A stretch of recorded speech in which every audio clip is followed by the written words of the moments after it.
అవినీతి అల్లకల్లోలం పెడిన మున్సిపాలిటీ ప్రజలను దోచుకుంటున్న కమిషనర్ పై సొంటి నాగరాజు ధ్వజం. ఎంక్వైరీ ఎదుర్కొంటున్న అధికారికి ప్రమోషన్, పరిపాలనలో ఘోర వైఫల్యం. వివరాల్లోకి వెళ్తే, పెడిన పట్టణంలో పరిపాలన అనే పేరు మీద జరుగుతున్న అవినీతి, అధికార దుర్వినియోగం, ప్రజలపై జరుగుతున్న దౌర్జన్యాలకు వ్యతిరేకంగా ఈ రోజు మున్సిపల్ కార్యాలయం ఎదుట ప్రజలు గలమెత్తారు. ప్రస్తుతం పెడిన మున్సిపల్ కమిషనర్ గా పనిచేస్తున్న శ్రీ డి కొండయ్య గతంలోని అవినీతి ఆరోపణలతో ప్రభుత్వ డిసిప్లినరీ ఎంక్వైరీ ఎదుర్కొంటున్నప్పటికీ ఆయనను సస్పెండ్ చేయకుండా కీలకమైన కమిషనర్ పోస్ట్ లో నియమించడం పరిపాలనపై తీవ్రమైన అనుమానాలకు తావిస్తుంది. ఇళ్ల వద్దే బెదిరింపులు, లక్షల రూపాయల వసూళ్లు, పర్మిషన్ లేదు అనే పేరుతో బెదిరించి ఒక్కొక్కరితో లక్షల రూపాయల వరకు వసూలు చేసినట్లు ఆధారాలతో బయటపడింది. ఇది కేవలం అవినీతి కాదు, అధికారాన్ని ఉపయోగించి ప్రజలను భయపెట్టి డబ్బులు దోచుకునే దౌర్జన్యం. పేదలకు న్యాయం లేదు. ఎండోమెంట్ భూములపై కృత్రిమ అడ్డంకులు. దాదాపు 32 ఎకరాల ఎండోమెంట్ భూమి 10 ఏళ్లుగా నివసిస్తున్న పేద కుటుంబాలకు రిజిస్ట్రేషన్ ఇవ్వకుండా ఫైళ్లను ఉద్దేశపూర్వకంగా పెండింగ్ లో ఉంచుతూ వారిని మానసికంగా, ఆర్థికంగా వేధిస్తున్నారు. ప్రభావశీలులకు ప్రత్యేక అనుమతులు, నిబంధనలు కేవలం పేదలకేనా? కలంకారీ వ్యాపారంలో భారీ స్కామ్, కాగితం మీద షాప్, కోట్లలో లాభం. గత చరిత్ర కూడా అదే. బాపట్లలో అవినీతి ఆరోపణలు. ప్రజల ప్రశ్న, ఎమ్మెల్యేకి ఇవన్నీ కనిపించడం లేదా? మా డిమాండ్లు వెంటనే చర్యలు తీసుకోండి.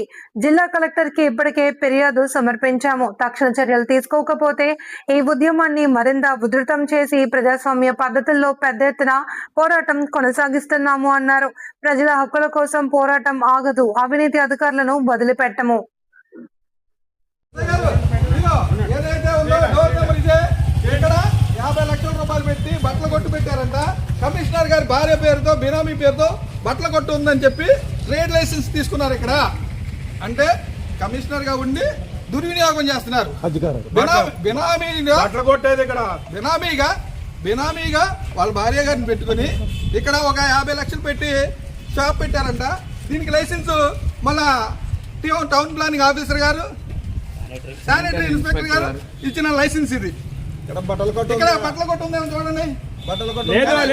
ఉందేమో చూడండి. మీకు కనిపిస్తుందా? అంటే ఈ అవినీతి కమిషనర్ అట్లాగే బినామీల పేర్లు పెట్టుకుని ప్రభుత్వాన్ని అడ్డం పెట్టుకుని, ఆయన అధికారాన్ని అడ్డం పెట్టుకుని ఎంత దోపిడీ చేస్తున్నాడో మీకు తెలియజేయడానికి ఇక్కడ దాకా వచ్చాం. నమస్తే. రాహుల్ గాంధీ గారి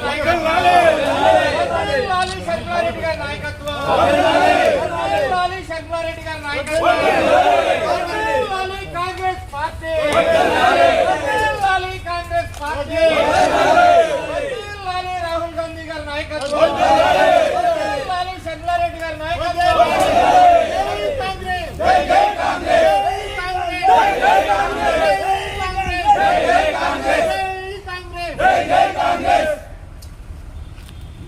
రాహుల్ గాంధీ నాయకత్వం, రాహుల్ గాంధీ నాయకత్వం, రాహుల్ గాంధీ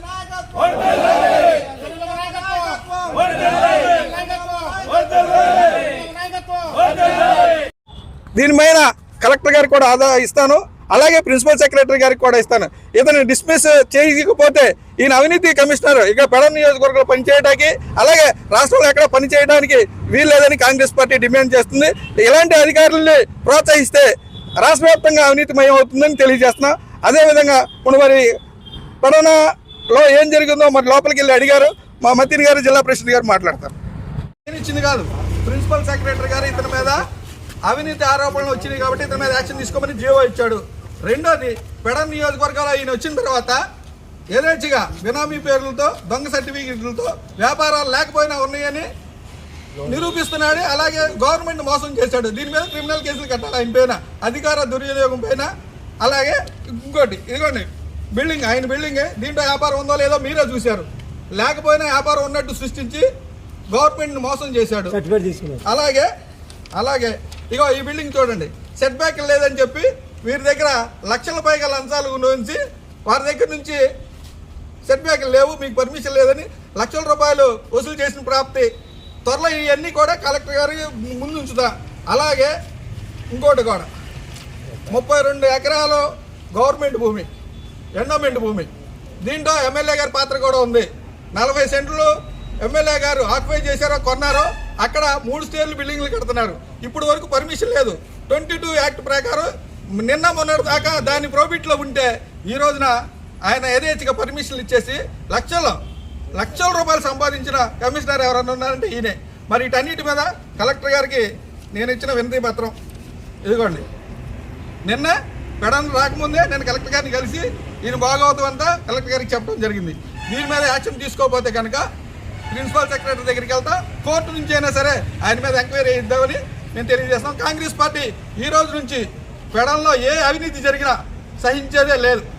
అలాగే జిల్లా ప్రెసిడెంట్ ఆధ్వర్యంలో మా